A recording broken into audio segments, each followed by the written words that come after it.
Let's Talk Mental Health podcast is sponsored by Torrance House Interiors, East Kilbride.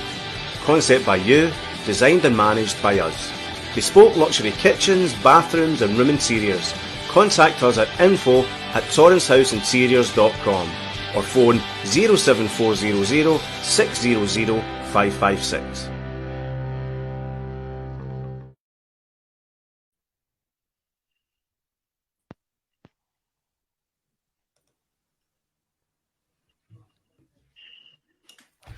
Good evening and welcome to the Let's Talk Mental Health podcast. I'm your host, James Downey. I'm Brooke Longmore. And I'm Shawn. And tonight's guest is Shawn, as we know already, who's had a personal battle with mental health. He's a life coach and a mental health blogger on Facebook. Shawn Leek, aka the Mental Runner. How are you? Oh, very good, mate. How are you? Not bad. I'm not bad. Just taking it easy, going with the flow with all these restrictions up in Scotland. We spoke about that before, you know. Yeah, it sounds awful. Yeah. How are you, bro? I'm good, thank you. Good. And we're all good. We're lifting the stigma here tonight on the show, along with Shawn, you know. And Shawn, could you take us back to the start, you know, your personal experience and your battle with poor mental health first, please? Yeah. All right, starting from the start. I think as a child, I did struggle with bits and pieces. When I look back, when I've had counselling, going back, being treated, basically being told you're a failure quite a lot when you were younger. And I tended, when I was younger, to fight that really with trying to prove people wrong. I knew where I was going at a very young age. I was very fortunate. From probably the age of 14, I was very, very good at the sport I was doing, golf. I was very good. I knew the direction I was going in my life. I knew everything that I wanted to do in my life. I didn't have to try very hard at school because I knew where I was going. I knew my life was mapped out. And when I got to 16, I left school and trained to be a golf professional. So I played amateur golf all the way up till I was 18. I was doing all my training and bits and pieces and just went through that. Played golf at professional level, went for all of those bits and pieces and finished my golf career. I left it when I was about 28 and I was fully qualified coach and everything that could go with it. And I left because I'd met my wife and I wasn't happy because I was working every weekend of my life and it wasn't me. I wasn't enjoying life. And she gave me the strength to leave, which was good. So I left there. I then went into sales for a little while, then went into engineering, and that's where I ended up. But my main story was running. Running was a big help to me when I didn't realise I was struggling. So I was running from about 2004, I started running. And in 2005, I did my first marathon. I did that and I didn't realise I was fighting demons. I just thought I was running. I thought it was just a way of trying to get better, in make myself feel better as in a person. But I didn't actually realise I was struggling. And I got to 2015 and running had become an obsession. It was ridiculous. I was running myself into the ground. I was running probably 60 to 80 miles a week towards the end. So massive amount of mileage. And I ended up doing 7 marathons in 7 days for a local hospice charity in Colchester where I live. And I raised 11.5 grand doing that, which was amazing. But what I didn't realise is the reason it got to that thing was because mentally I was a mess. I was a total mess. I was running away. I was hiding from everything I was doing. And 2016, I can remember sitting in the living room at my old house where I used to live, and I was at the bottom of the stairs. The kids were arguing and my wife was talking and whatever. And I just sort of broke down and went upstairs, locked myself in the bathroom and I started crying, and I didn't know why. I didn't know why I was crying. I was just sitting there in the bathroom. Nobody knew I'd gone in the bathroom. The kids didn't, nor did my wife. And I'd been in there half an hour. My wife came up and she was like, "What are you doing in there?" And I didn't want to come out, didn't want to talk. And that's sort of where I first felt myself collapse. I was trying to hold everything together as a man and whatever. And in 2016, towards the end in November, I tried to take my own life.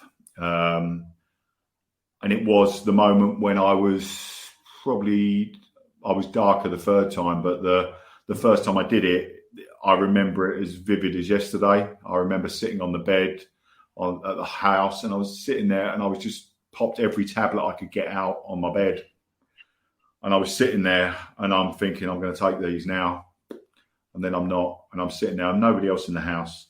And then I have what I call this don't give a shit moment, where I just thought, bollocks, I don't care. Excuse my language, but I don't care anymore. And I took them. And I remember sitting there and thinking, okay. And then a couple of minutes later thinking, shit, what have I done? What have I done? What have I done to myself? What am I doing? It's like reality was hitting in my head. And even now it makes me feel funny, because even now it makes me feel emotional. Yeah. But it was as if it was that moment where I didn't care about anything else. I didn't care about me. I wasn't thinking of anybody else. It was just a total, everything's gone, I don't care. But then the reality hit that I do care. It's as if you're out of the moment and then you're in the moment. And I ended up in a psychiatric hospital, and then I think it was about February, March time, I did it again. Tried to cut my wrist that time. And then the next time I ended up in May, I ended up getting sent from Colchester to Bristol, which was 250 miles away from my house, because I tried to take an overdose again. And I was there for 4 weeks, and then I got transferred back to nearer home, and then I was in there for about 5 weeks. And I have to say the 4 weeks away was probably the best 4 weeks of my life. It allowed me to be me again in different ways, to allow me freedom. And it wasn't because I didn't want my family. When I first left, I wanted my family, but it was the best thing not having them in some ways, because the distance was quite a good thing, because it allowed me to try to love myself again. That's the hardest bit, because I didn't love me. And someone I spoke to James before about, that loving yourself, if you can't love yourself, it's very hard to love somebody else and anyone else in. And, you know, that's really where I got to at that point. And now, obviously, I still have bad days. I still struggle, but I cope a hell of a lot better. I understand my scenario. I know what I need to do. I talk about it, which is the thing of doing this, and trying to let people know that you can struggle, but you can come back from the brink. It does, you know, you can be in that darkest places, but you are still worth fighting for. And that's, you know, that's where we are now, really. But back over to you, James. Yeah. Is there anything you want to add to that, Brooke, as well? I think it's a very honest share, and I think it's really brave to come on and share such personal details. I think a lot of people, or there'll be so many people out there that will take a lot of hope from what you've just shared as well. And I think the biggest thing that I hear from my clients is hearing the other people. So we've got this world that we've got so much access to social media, etc., and we're not alone, but you can feel very alone. So I think a lot of people will be listening to it and will be able to relate to some parts of your story that will resonate with them. And I think people will take a lot of support and a lot of hope from it as well. That even it sounds like you've been in really, really dark places and managed to somehow bounce back from that. Yeah, that is. Yeah, that's the reason, like I said to James when we first chatted earlier, that I was in a shocking place in my head, but I didn't realise I was in that shocking place. Really, I thought I was dealing with it, but I wasn't. And I didn't believe that anyone wanted to help me. I didn't believe that I was worth helping. I didn't believe in anything at all. It was just, I didn't care anymore. And it's very much that survival instinct, isn't it? And it's just getting from one day to the next. Without actually consciously stopping and thinking, right, what am I doing? What's helpful? What's not helpful? How can I change things? What do I need support with? I think this period of time, there's so many people that have gone into survival mode, and I think we'll see quite a lot of trauma. So I think we'll see some people suffering some symptoms of PTSD following what we're going through just now, because I do think people will be in survival mode. Yeah, this is. I spoke to James before. I can totally relate. Sorry. Yeah. Sorry, on you go, Shawn. On you go. Yeah, no, we were talking about it before. No, I was going to. Sorry, go on. It's okay. Sorry. That's all right. On you go. All right. Okay. We were talking before about like the scenario we're living in. People are going to struggle because it's not normal to be stuck in your houses. It's not. You know, we've got that. We've got unemployment. People have fear of losing their jobs who haven't already. You know, people are worrying about their family. All of these things. It's going to affect us because, like you said, PTSD, anxiety levels are through the roof because people know what they should and shouldn't be doing. It's all things that are going to affect us long term. And with our children as well, you know, you're hearing kids that are scared. You know, they shouldn't be. It shouldn't be like that. They should be living their life to the full and, you know, thinking of their future. But a lot of the kids are saying to us, I can't see a future because of COVID. It's the scary part about the world we live in. But, you know, you're looking at it and it's affecting not just us, it's affecting our kids as well. And this is why we need to talk about it and say, look, you can talk about it. You know, we need to talk about it. And, you know, confide in people and say, look, I'm really struggling with the situation at the minute. You know, can we talk about it, or, you know, try and make somebody feel at ease? It's not, you're not going to cure their problems, but talking about it takes weight off the shoulders a little bit, and that's the. There's just one question I've got for you, Shawn. Going back to your own story, it's something that really stuck out for me. I do, like, my slogan is understanding your own life story gives you the power to change it. And you used that you understood your scenario, right? Can you tell me just a wee bit more about what that did for you? When you say understand, do you mean after or? Yeah, at one point you were saying when you were telling your story, you had said and you understood, I think it was your scenario better. And I'm just wondering what that did for you. Yeah, I understand how to cope better. So when I'm having a bad day, for instance, things I learned when I was in the psychiatric hospital in Bristol, I was very fortunate to put into a private hospital, and I had care there that I hadn't had at the other two places. I was given more time to relax. I tried things like yoga. I tried things like meditation. I'm not a reader at all. I actually tried to read books, and I'm not a reader. I learned listening to audiobooks. I played Scrabble. I went for walks. All of those simple things that, even though I come from a background of sport and I was a runner, I didn't want to run anymore. Because mentally I couldn't deal with that. I needed to relax. And try and let yourself have time. It's not easy because you don't want to give yourself space. You don't want to give yourself. You just don't want to let anything out. It's like being in a bubble. It's like you are so confined in that bubble that nothing else outside's making any sense. So when I was there, for instance, the one thing I do remember, it was ridiculous. I was playing Scrabble every day with different patients in there. And to be honest, it was so relaxing because your mind is not on, not going over, ruminating. It's not doing all of those horrible things that you're useless and you're not worth anything.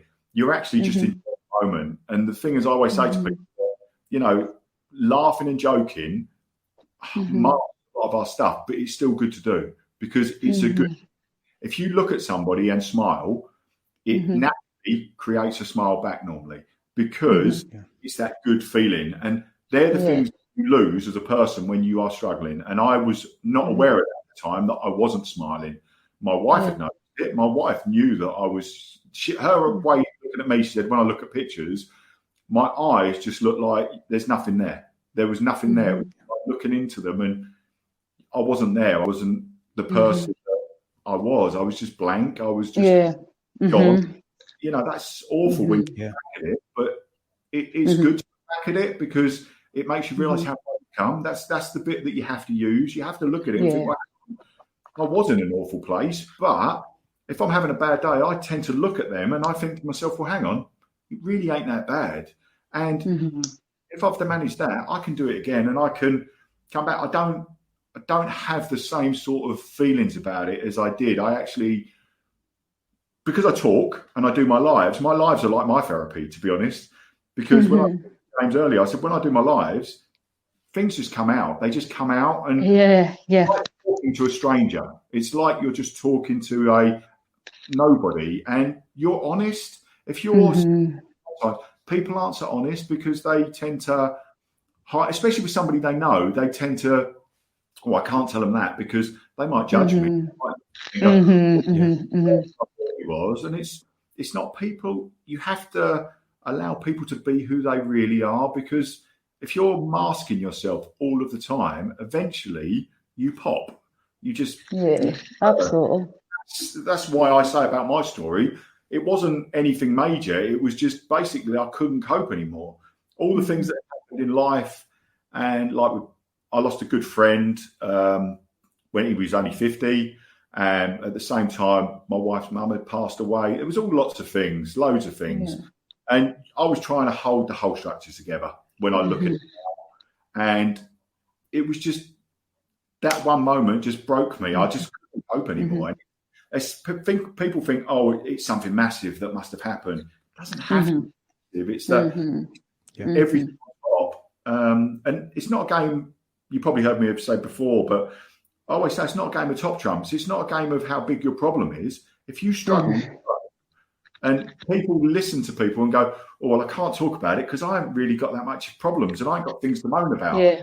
You're struggling. There's no thing about it. Well, because this has happened to you and this is how I feel like I can't tell you because my life is absolutely perfect. But it might seem perfect, but if it doesn't seem perfect in here, it's not perfect. You know, you can have all the world, you can have everything, but it doesn't mean that you are happy. And that's the thing. I totally agree, Shawn. I totally agree.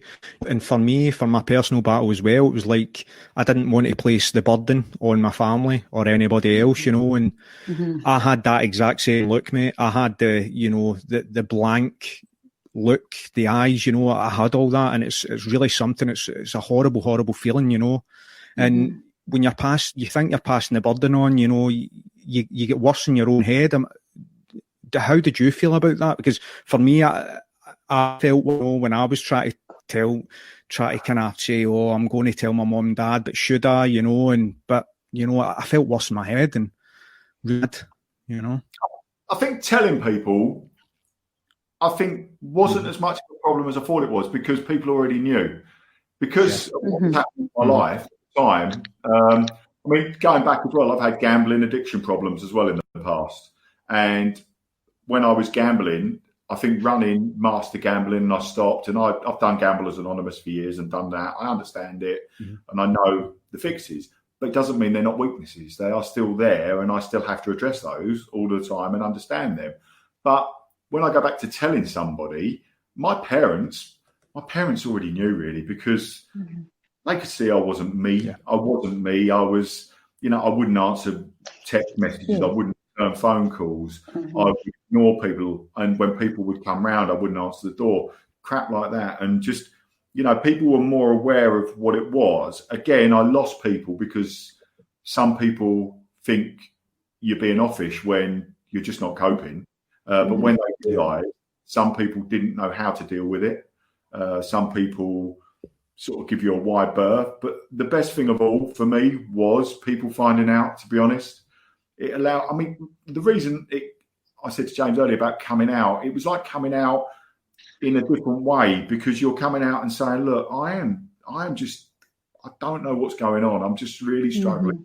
And my work, I was missing from work, and I worked in a factory back then with 800 people. And I was like a maintenance engineer. So I was working everywhere in that factory. And for 9 months, I just disappeared off the face of the earth. And people were like, where's Shawn gone? What's happened with him? You know, and whatever. And when I was being brought back into work were fantastic. They were amazing. They brought me back in gradually. And after 9 months away, I needed work, so I needed structure. But going back to coming out to the people, it was more, I got to a stage where I thought my work colleagues who I work with closely already knew. they already knew. They knew what had happened to me because the jump drums had been beaten and people had been talking and people are talking behind my back. And it was more like, if I just tell them as it is, I haven't got to worry about that. Yeah. And that honestly is easier. I'm 6'3". I'm like 18, 19. I'm a big guy. I block a lot of sun when I'm out there, and people look at me and they go, "Oh, he's big and bubbly and he's all this." But it was easier to do that because I think when you turn around and saying that, people couldn't judge you. They just have to take it on face value. If they can't deal with it, that's their problem, not mine. It's like I was going back to work and I still had self-harm scars all up my arms. My arms were covered in scars. I mean, there's still scars on them now, but when I was going back, they were scabby, they were horrible. And it's like, you can't hide those things. I couldn't hide those things. I was, it was so much easier in my life to tell people I'm struggling. It was easier. And, yes, I have lost certain scenarios for it. Yes, I have. And people have pushed you to the side. But majority of people have been understanding. Majority of people, I would probably say 95% of people are probably want to talk to you, want to know what's happened in your mind, why you've struggled, and then start telling you their stories. That's the thing that's great. Well, that's what I was just about to say. I think it's fantastic tonight because there is, the large majority still of people that I support and have been supporting for 15 years is females, right? Yeah. I do get some males, of course I do, and I have over the years, but it's the large majority is females. And I think just hearing again you being so honest and open and really touching on really difficult challenges, it's going to be inspiring for some men as well to know that. I think we're doing a lot to lift the stigma and across the world when it comes to mental health and men in mental health. But I still think we've got a huge way to go as well. So I think there'll be a lot of men that will be listening to this and thinking, I can resonate with that. All right, okay, I'm not alone, and okay, I don't need to have it all together all the time just because I'm a male. No, it's like the classic one is, it's like when I said earlier about crying when I was in the bathroom. That's something as a man we don't do. We don't talk about crying. We don't talk about emotions. And even now when I talk about stuff, I fight my emotions because it's not a very natural thing for a guy to do. But talking from a guy's point of view, we cry. We're the same as any other human being. Of course. Sometimes we need to because, crying is not a weakness. Crying is an emotion. It's something that happens. When we're sad, we cry. It's not, but it's something as a guy we actually want to do. Yeah, and crying is a cathartic release as well. So there is a huge. I get a lot of people who will apologise during sessions for crying. Yeah. They'll say, "I'm really, really sorry." I say, "Just let's sit with this moment, because you are releasing emotions that need to come out. The tears of joy, the tears of sadness, the tears of fear, the tears of anger. It is a release." But I actually joke that I'm going to put it in my terms and conditions. That one of the terms is you do not apologise for crying. You sit with it and we go with it, right? You don't apologise. Yeah. So I think crying can be a good thing. Yeah, because like you say, crying is not just about sadness. It's about joy. It's releasing of energy. It's all those things. And I think that from a guy's point of view, it's like even when you go to, I always say to people, when you go to a funeral, the amount of guys that sit there and they will hold back them emotions. I remember when that close friend of mine died and I went to his funeral and I carried his coffin in and I carried him in. And that was probably the best thing I did, carrying him in, because it held back my emotions because you're concentrating on what you're doing. I remember and I didn't really cry and I was broken. I was just like, why I didn't cry when I look back at it now was like ridiculous because, I've lost a really good close friend who I'd worked with for 10 years and I worked one-on-one with him and I stood there and I didn't want to cry because I thought it was a weakness when not a weakness. It's like, it's a natural reaction to grief. It's what we do to release that. We have to try to allow people to feel that they can be who they are and not be judged. I mean, who's going to judge you if you said to saw somebody else at a funeral crying, you're not going to judge them, but you judge yourself when you're doing it yourself. I always think like what you said about somebody in your client saying, I'm sorry for crying. They're judging them. You're not judging them, are you? Absolutely. And people do hold back on it a lot. I will sense, because obviously when I'm in my sessions, I'm listening to the words that people are saying, but I'm also listening to the words that they're not saying. The words that are hiding behind the scenes, the body language, the subconscious signs that something's there. And sometimes I can just sense, and I'll say, there's tears behind this. And you almost get and I say, no, come, just let's sit with it. Like, come on, let's create the space. And then it's almost just like the floodgates open. And it's just about saying to people, it's safe. This is a safe place. Yes. This is a safe space to be able to cry as well. Yeah. But it is that comfort. Generations, though. See, my generation growing up, that what it was like, you couldn't express your feelings. And I had that in my head as well, it was like, I can't cry because if somebody sees me crying, they're going to laugh at my emotions and stuff. And like I say, I can totally relate to that, Shawn. It's a big thing to let your emotions out, lose your inhibitions and go for it, man, because it will help you, I mean, exactly what you said there. For me. So we'll go on to your mission. Sorry, Shawn. Yeah, I was the same growing up. I was told you shouldn't cry. That's the same. Yeah, totally. My mum and dad are very old school. They're in their 70s, and they come from a generation where, talking mental health and doing what we're doing now you couldn't do it back then, But now, like we spoke earlier on, we touched on before we come on the show, Shawn, we should be it should be at the stage now where the stigma should be lifted and we should be able to chat about it. What do you think of that? Yeah, I mean, I think now, as a place where we live, there is a lot less stigma than there was, say, 10 years ago. More and more people, I mean, when you get, when you listen to famous people who have taken their own life, for instance, and then people that have looked at that and gone, well, hang on, why did that happen? Like when you look at people like Robert and the man from The Prodigy and, people that seem to have everything on the outside. And I think that allows people to look at it and think, well, hang on, it isn't about what you have and haven't got. It's about what goes on in your head. And I think with a lot of people now, they're seeing that, work colleagues and whatever are very much giving their own story. They're actually opening up. And, people who I used to work with now, I get messages from who are struggling because they've lost their job as well. And, they're people that I would probably always have used to say, well, you can't believe they'd struggle. But that's what people used to say about me. And that's because we look at people through our eyes and go, well, they don't seem to have any problems. Because when you are struggling with mental health, you're very good at hiding it.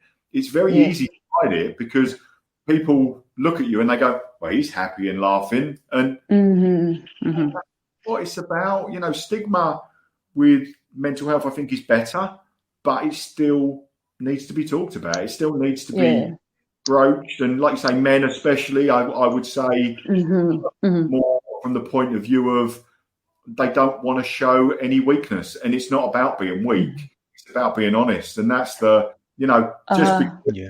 just because I think it's important to just for us to understand as a world that nobody's immune from mental illness.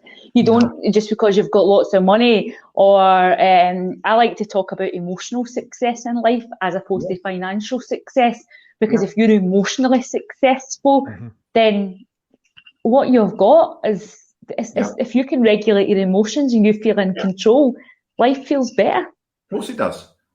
It's like doing things that make you happy, isn't it? Doing things that make you happy.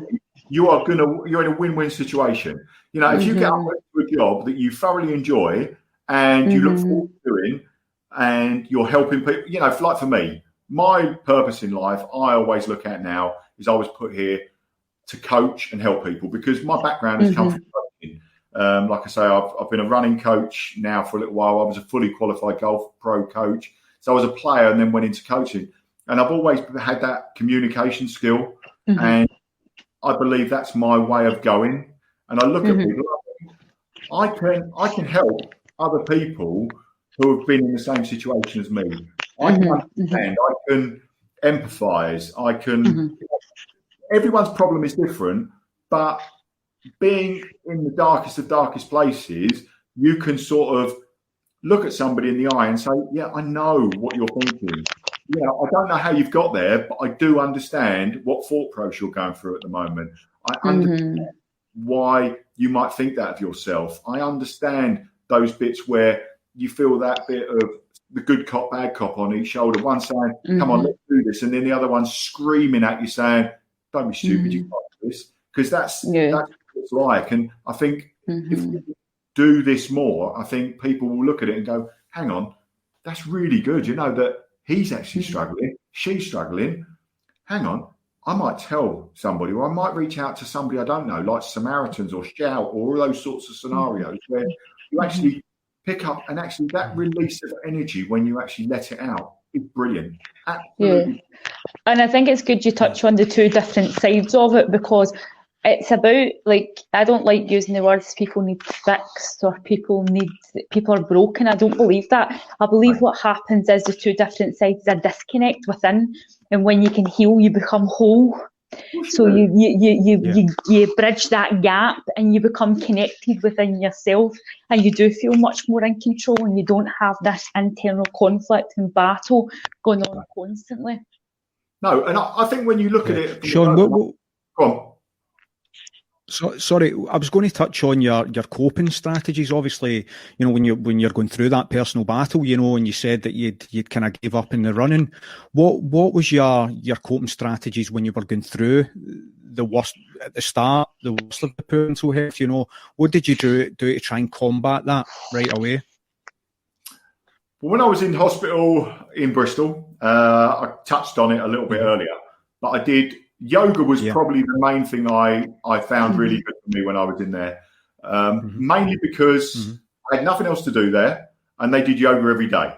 And some of the I was in a mixed ward, and some of the women said to me, "Look, come and try it." I play Scrabble with them, I talk to them, and I think, look at me, I'm not a yoga person. But it wasn't about the physical side. That's what I try to say to people. It's not to do with its mindset. It's about allowing yourself that freedom to try and see what works. And I remember the third time or fourth time I went, one of the things they got you to sit and your shoulders, and I wouldn't release for the first 3 times we went. And I come out and I was thinking, I think it was the third or fourth time I sat there, and the lady was doing it. She just said, and I felt it. It was as if my shoulders dropped, and I did come out feeling relaxed. And it's that freedom to let yourself go. I mean, it's like with meditation. I found that really interesting, because meditation is not what you think it is. It's that bit of when you lay there. I mean, when I do it now, I haven't done it for a little while, but I did it start of lockdown. I was doing it, and I'd lay on my bed and I would just put the meditation on, my arms down by the side, head back,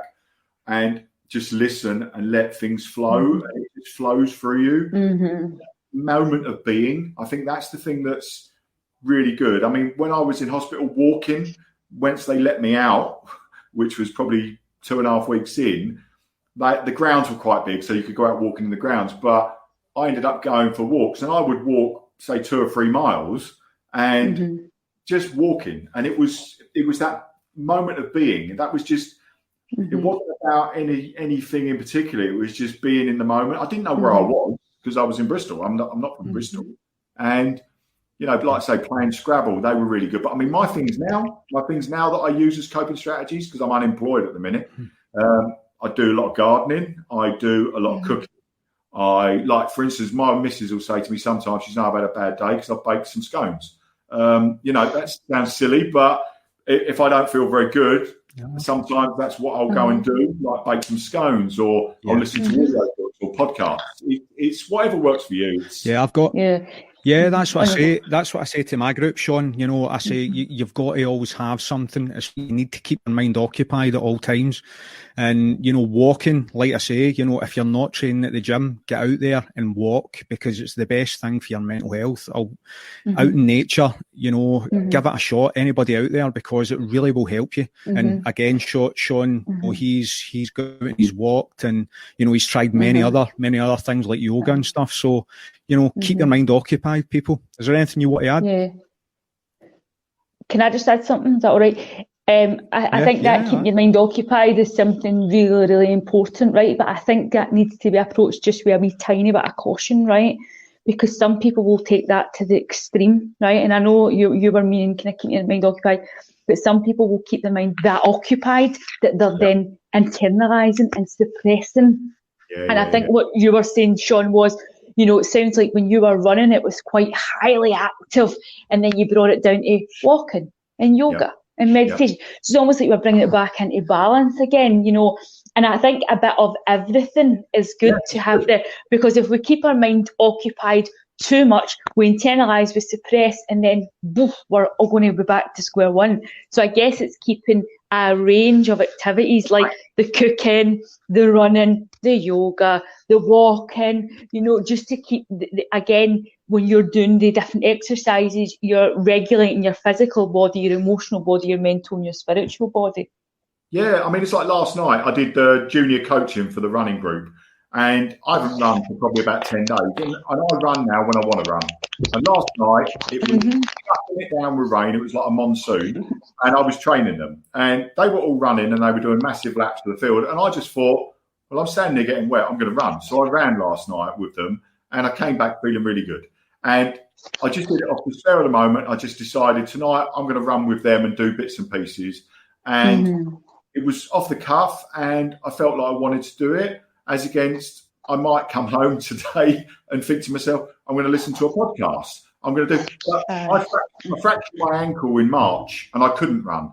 So I always say to people, you have to look at yourself and think, I have to have other coping strategies, because physical exercise is okay if you're fit and able to do it. If you're laid up in bed, you need to have other ways of trying to think and do stuff. It's about having different juggling things. And I guess it's about knowing and understanding yourself, isn't it? And it sounds like, Shawn, what you're saying is you know what you need. Yeah. So you're very much aware of, right, I need a run, or I need to do this.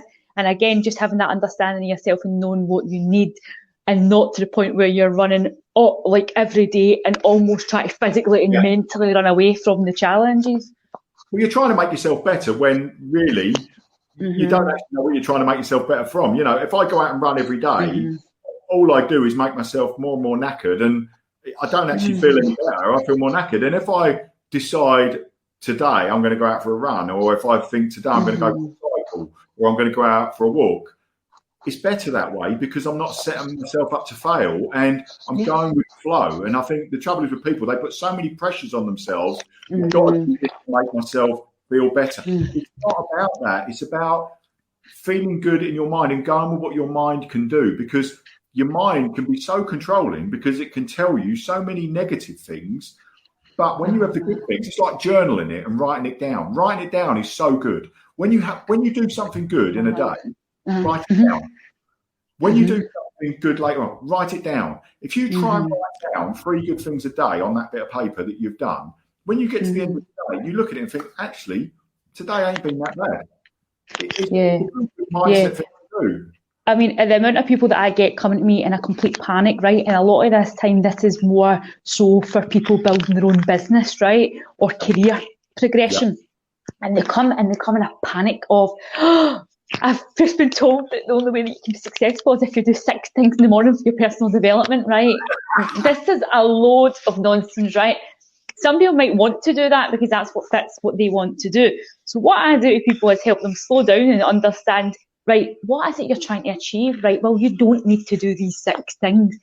You like this one thing, try it. Does this set up your day? Does this get you motivated? Right, go with that. And I think that's what you were just saying there, that it's about going with what's good for you and what helps you feel good.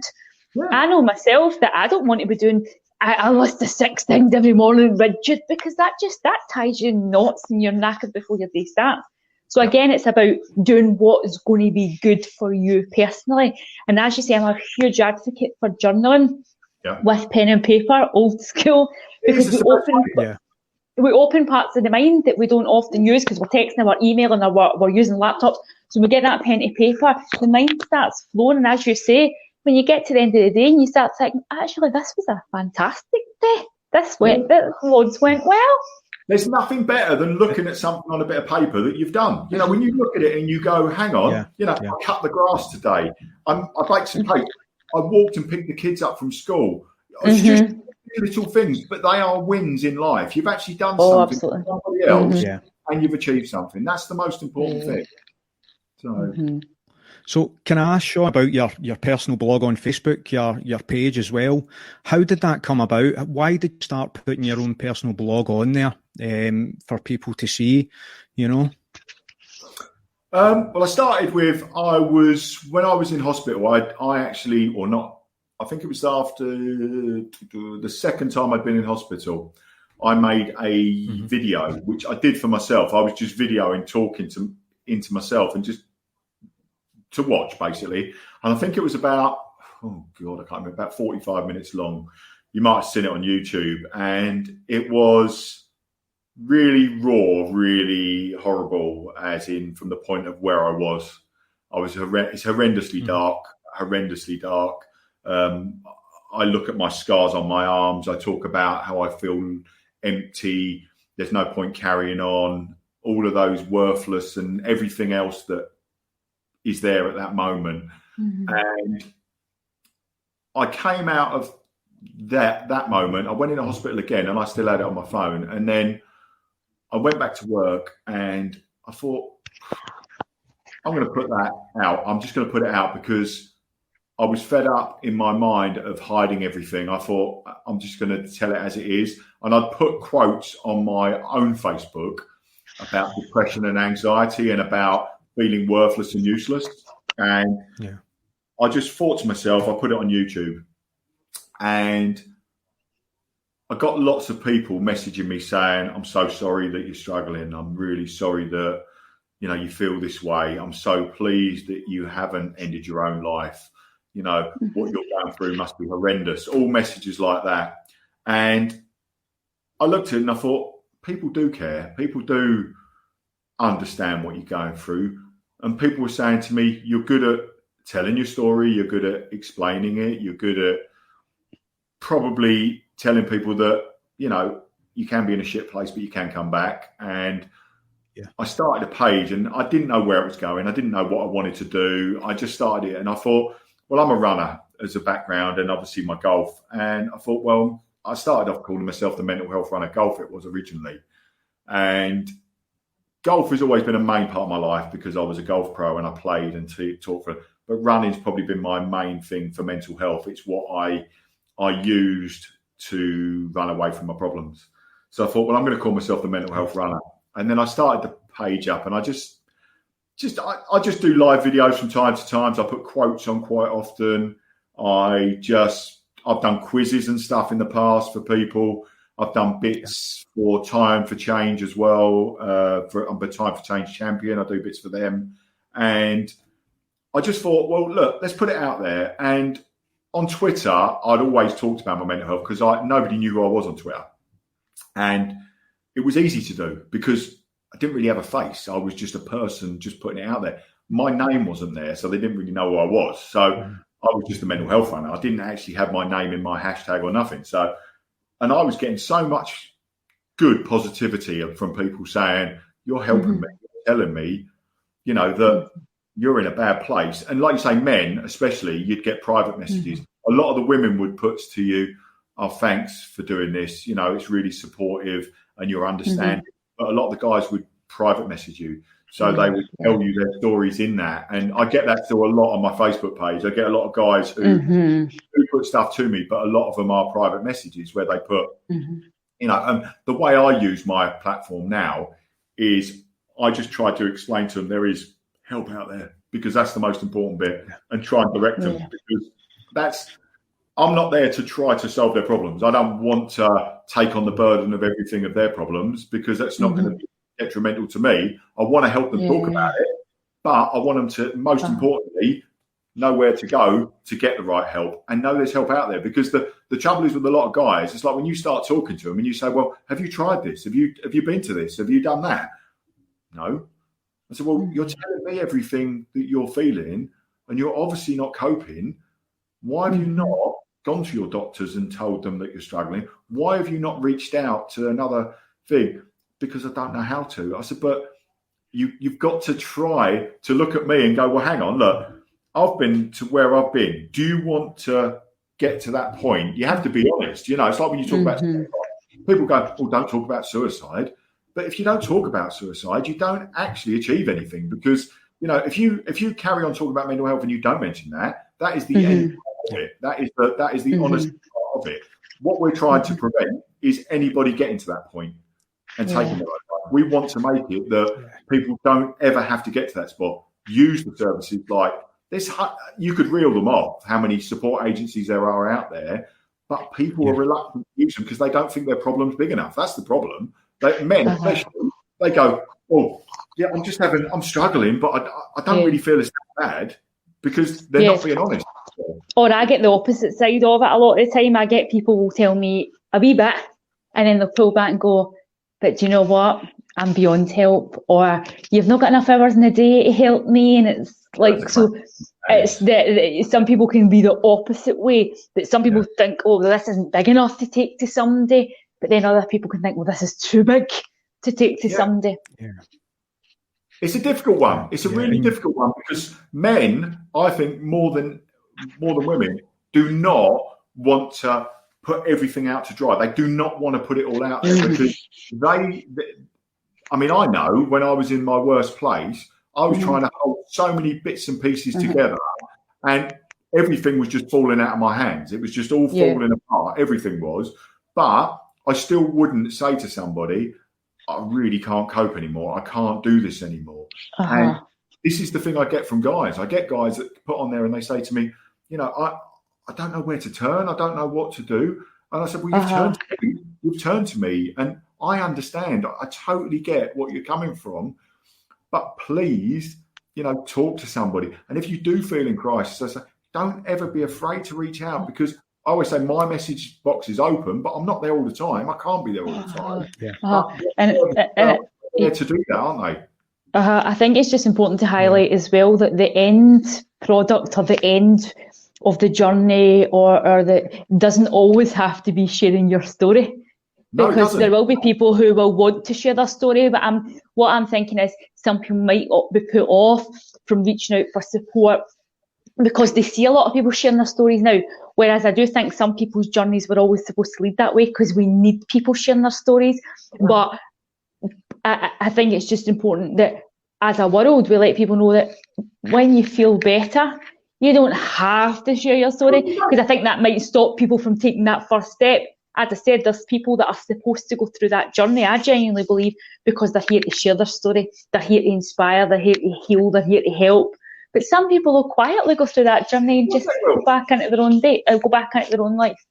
And that's that bit of reaching out, though, isn't it? That's that bit of where they reach out to you as an individual. And I think if you can inspire people to reach out, they are taking that burden away. But so the people who are sharing their stories are inspiring people to reach out, but not everybody at the end of it is going to want to share their story. No, of course they're not. You know, a lot of people. Shawn, can I ask what your mission? Can I ask what your mission is now? Obviously, your page, you've got a big platform now, and the people out there who haven't seen Shawn's page, you know, and I've shared it on our Let's Talk Mental Health page. You know, what's your mission now from, you know, your videos and the process of coming out of that? What do you want to achieve for mental health? My main aim is where I want to go is I want to do public speaking. That's what I want to do. I want to be able to tell my story to people. I want to be able to stand up on a stage and do that, because I can do that. I've done it in the past with golf. I've stood up on stages and spoke in front of hundreds of people, and I know I can do that. And I'm confident with my story. I'm confident that I can portray it. And I think people look at you and when you speak from a raw point of view that comes out of you, people's ears prick up. They really do. And I think if I do that in a business environment or in a school, obviously you've got to tailor it to what you do. But I do think if I was doing it in those environments, it would help so much with the stigma for people, because it would allow them to think, you know, look at this guy. Look, he's 46 years old. Look at him. He's 6'3". He's a big lump. He's, you know, he looks like he could never have a problem in the world when you listen to him talk. But that's not what goes on in my head when I was in those places. And even now, I have bad days and I struggle, but I learn how to cope, and I know how to cope. And me telling that, it's got to be a win-win situation for all of those people, because they're going to look at me and go, hang on, look at him. He's actually told me this. Actually, he might go and tell his friend that, at work, I'm not having a good day, or he might go to his HR department. Because if them places at work can become more accessible for people to know that it's safe, because that's the problem. People at work don't feel safe to actually tell people they've got problems, because obviously there's that anxiety that you think you're going to be judged, you think you might lose your job, you might not be, all these things. But workplaces now have to be, and they are getting better. They're not perfect, but more people like myself and others that talk about it, it will make those workplaces have to change, because they have to accept that, we all have problems, we all have issues. And if you're struggling at work or at school and all of those things, people need outlets. They need to know where they can go as well. That's the thing that I don't think people really talk about either, because for me as a person, I think if I can break down those doors, it's going to make people's lives better. It has to make people's lives better. Yeah, definitely. And your videos are fantastic, Shawn. You are really lifting the stigma, along with myself and Brooke, and we can only thank you for that. And can you tell the viewers a bit about running, because obviously it's a big part of your life. Could you tell the viewers a bit about where you've ran and what you've ran for, charities, etc.? Yeah. Like I said, I ran first time in 2004. I started running. Somebody sent me a challenge on a drunk night to run the London Marathon in 2005. And like an idiot back then, I said yes. And my mate and me did it in 2005. And I honestly could say it was like hell. It was horrible. And I felt like crap when I finished. Could hardly walk, couldn't get up the stairs. And me and my mate John said, I ain't doing that again. And the year after, he didn't do it, but I did it again, because I thought, my head. And that's 2006. Since then, I've done 7 London marathons. Since then, I've run, like I said, 7 marathons in 7 days, which I did in 2015, which I ran for my local hospice in Colchester, and raised 11.5 grand for that. And my highlight of that, which one of my highlights, I would say, is I was interviewed live on BBC Telly by Denise Lewis while I was doing that marathon. And I got a kiss off Denise Lewis. And I'll tell you, that was the most amazing. Why she'd want to kiss a big sweaty man at that time at halfway? I don't know. But it was inspiring. And like I say, raising 11.5 grand was beyond expectation. I never imagined I'd do that. I mean, all my marathons I've done, London, I've done for lots of different charities. Most averaging between 2,000 to 3,000 each time. I think on my Just Giving page, I think I've raised nearly 20 grand over the time I've been doing it for different charities. But I've run ultra marathons as well. Like I've done 2-day challenges of 75 miles over 2 days, like 50Ks, 100Ks. And it's just, I don't know, when I talk about my running, I talk about a little bit in pretext a bit now, because that's what I used to do. It's not, I don't have those ambitions anymore in my mind. I don't feel I need to do those anymore, which I think when I was in my bad place, I kept feeling I had to prove something to myself, which I don't have to prove anything to anybody or even to me. And I think that's the big trick with my running. My running became an obsession. It was ridiculous. I mean, when you're running 60 to 80 miles a week, I'm not spending a lot of time at home. Do you know what I mean? I was out more than I was in, and I was physically as strong as a butcher's dog, as they call it. I mean, my resting heart rate, I think when I was my fittest, was like 42. It was stupid. I was just almost so relaxed, but I was so used to running. That's the thing. My body was just keyed into running. And I think when I actually stopped, I think it was because I couldn't cope with it anymore. I couldn't cope with the running. And I think that's where I obviously collapsed, because I was physically exhausted. I mean, anyone who's running that much constantly, I mean, I wasn't getting any younger. I was 42, 43 then. So I look at it and I think, well, hang on, I did do amazing. When I look back at it now, it was great. I loved it. I wouldn't change it for the world. But when I look at it now and I look at myself, I now realise why I was doing it. That's the big trick. You know, when you can look at yourself in the mirror and go, hang on, the reason I was doing those things is because I was running away from really who I was at the time, probably. You know, I'm the same person now. I'm no different to what I was. I'm just not running hundreds of miles a week. So that's the main difference. But yeah, no, it was great. I loved it. So. Yeah, you can see, like I say, you can see your face light up when you're speaking about it. And for everybody out there, you know, you do need to have something that you can go to if you're suffering with poor mental health, you know, and a hobby, whatever it may be. You know, make sure that you're keeping the mind right, and self-love. We spoke about that as well, Shawn. You know, we spoke before we come on. Self-important. Can you kind of run through that for us, please? Yeah, well, the conversation we had before was really, really good, because I said earlier, if you can't love yourself, it's very hard to love somebody else. And self-love is very hard, because if you look in the mirror at yourself, you look at yourself from a different angle. If you looked in the mirror and had somebody else in the other side, you wouldn't tell them they look ugly. You wouldn't tell them they look a bit fat, or their ears look a bit big, or their nose, or they have, you know, all of those things are what we see as individuals, because we pick holes in ourselves. That's what we do. But you would never dream. If somebody says to you, "Oh, you look good today," when you're struggling, you actually don't believe what they're saying. And that's to do with self-love a little bit, because, you know, if I look in the mirror now, I just look in the mirror. Yeah, I don't like everything on me, because that's part of life. But I'm happy with where I am now. That's the main difference. That where I'm going, I'm doing something that I enjoy at the moment. That's really helping my self-esteem, because it's building me. It's making me feel good. And self-love comes from lots of different ways. I mean, me helping other people, that makes me feel good. That makes me feel wanted. It makes me feel loved. It's all of those emotions that I didn't have at those times when I was struggling. I didn't have any love for me.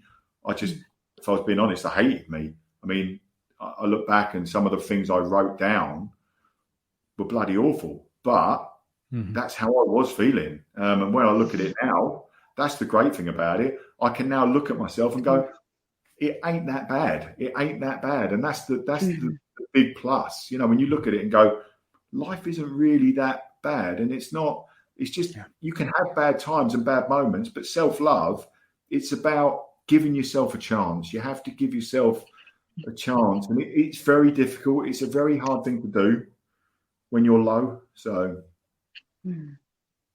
totally agree. You know, and for me, I thought self-love was going to the gym, and, you know, I've got a very addictive personality, and, you know, I had that mindset.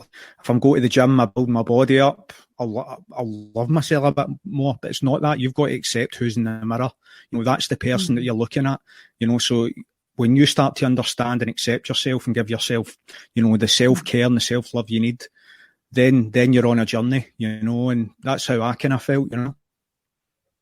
Is there anything you want to add, Brooke, or to kind of, I mean, you know, what Shawn, what I like about Shawn, just the way you share your story, right? I feel you share it in a way that you can tell you've connected with the emotions. So I hear a lot of people will tell me their story, and you can tell they've never connected with emotions. They just repeat themselves over and over again. It's a safety protection thing. And you can tell us they've not connected with their story. They've never healed it. They've never been to the depths of their story. They just tell it as though they're reading a book. And I feel like you connect with your story. There is emotion in your story, but you also tell it in a way that draws people in, inspires people, but also in an emotionally safe way. So I do think that you'll do fantastic work. And again, that thing on self-love it's a massively important message just now. And I do think a lot of people will take a lot of inspiration. I think you'll do a lot of good work in the workplace and the education system. Thanks, Brooke. Thanks. Yeah, keep fighting the fight, man. We all should be, you know. Yeah, just going back to what you just said there, Brooke, is what people always say. When we do lives and things like this, because I don't read off a script, whatever comes into my head at them moments comes out. And, you know, whatever draws me back into what I think about, and what I read back to myself. Like when I look at my videos, I quite often will look back at stuff and I'll go, I don't actually really remember those bits, but there's bits that drop into your head, and it's like those moments of darkness that you actually remember. You know, the one that hits me the most every single time is that first time sitting on the bed, and that questioning of my mind going backwards and forth. And that's the thing that probably gets me the most, probably emotion, because it's purely because it's like seeing myself again, seeing yourself in a moment when you look at it and you sit there, and it's that questioning. And I think, you know, those bits are good. They're good things to look at, because I used to look at them back in the day quite negatively, because I would think, why would I do that to myself? But now I look at it and go, well, it happened. And it's acceptance a lot of the time. It's acceptance that these things have happened. It's like when we, you know, do something wrong, you have to accept that it's happened and try to move forward as you can. It's all we can do, because we can't relive it again. We can't change it. It's absolutely. So, Shawn, you've been an amazing guest, honestly, and I can only thank you for coming on and sharing your story again. You know, I hope that people out there can relate to Shawn's story, and please go onto his page. You know, you can find him on there, and his videos are really personal. Again, you know, Shawn's doing amazing work, and his mission is clear, and he's stated on here. You know, he wants to give back into mental health in a very positive way, and that's how we all feel. You know, we're really on here to lift the stigma, and Shawn's certainly done that tonight for us. And thank you very much, Shawn. I appreciate you coming on. Is there anything you want to add, or, you know, tell people where we can find you on Facebook? On Facebook you'll find me under the Mental Health Runner. On Twitter it's the same, and on Instagram the same. My YouTube is exactly the same as well, but the only difference is you might find on YouTube, I think it just might be written slightly different, but I can post that on there. That's not a problem. But just to say to you two guys, thanks so much for having me on as well. It's been an absolute pleasure speaking to you, and the same to you. Keep doing the good stuff. Keep doing the talking. And anytime if you want to do another chat or whatever, more than welcome. You know, we can do it on a different way, turn or whatever. Maybe if you're up for it, do an interview towards you, James, and that way, do it that way. Cross it over. Aye, listen, I'm very open about my mental health, and this is exactly why I started this, Shawn. You know, to get not just my story, but to realise for people there's help out there. You know, and we're going to talk about mental health on this. It's going to be no holds bars, and this is exactly what it's been tonight. You know, we've got so many comments coming down. I just, obviously there's that many. It's like going quite fast here, and that's what I'm kind of looking at. You know, I want to get every comment up, but I can't. You know, and some are really kind of personal to others, but it just goes to show, you know, us talking on here and people sharing comments on the post that, you know, people are lifting the stigma. You know, they are. And it's great to see. And like we touched on before we come on, Shawn, you know, I done the mental health statistics here in my hometown, and they're really, really bad. And I just want to say to everybody that's out there, you know, reach out to Let's Talk Mental Health. You know, if you want to tell your story, we want to share it. But you know, you've got to realise that sometimes you have to be a bit selfish and tell your story. That's life, and you know, everybody's got a story to tell, and your story is inspiring. Everybody's story is inspiring when it comes to mental health. So guys, reach out, please. We want to answer your questions, and we want to talk to you. You know, is there anything you want to add, Brooke, at all? No, as I said, I think it's been a very, very good share. Shawn, thank you very much. I think a lot of people will have enjoyed it and found it inspirational, and I think you have given a lot of people a lot of hope tonight. And I think just what James says, reach out, let's have a chat, even if it is just to have a chat. Oh, that. No, come on. Good, I love it. Yeah, no, that is absolutely. Shawn, you know, as well, is there anybody you want to shout out before we go? I mean, like I say, with the people that follow me, I'd like to say thanks to everyone that follows me. And, you know, I get so much support now. It's really good. And, you know, the reason I do this now is because I get messages from people who are telling me, thank you for doing what you're doing.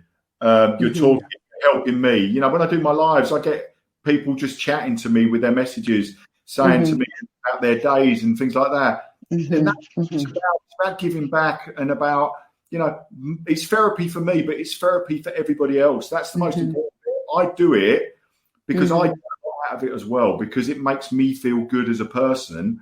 But I'm getting so much out of it because of the feedback I get. It's the nice thing about it. You know, if you can save one life, it's worth doing it. That's what it's about. It's about making people understand that life can turn around. You can turn it around, and you can come back, and life can get better again. But it's just accepting that today is a bad day. You know, that's the thing. And you know, we can have bad days. Talking about them makes them easier, without doubt. Yeah, totally agree, Shawn. And listen, again, God bless. Thank you for sharing your story. You know, and the stories can get emotional. And like I say, it's been an absolute blessing to have you on. And we've spoke on Messenger before, and you know, we've really went personal tonight. So thank you very much, Shawn, for coming on. Not a problem. Anytime, like I say. Okay, good night. God bless, guys. Thank you for tuning into the Let's Talk Mental Health podcast. I've been your host, James Downey. I'm Brooke Longmore. And we'll see you again. Thank you. Let's Talk Mental Health podcast is sponsored by Torrance House Interiors, East Kilbride. Concept by you, designed and managed by us. Bespoke luxury kitchens, bathrooms and room interiors. Contact us at info@torrancehouseinteriors.com or phone 07400 600 556.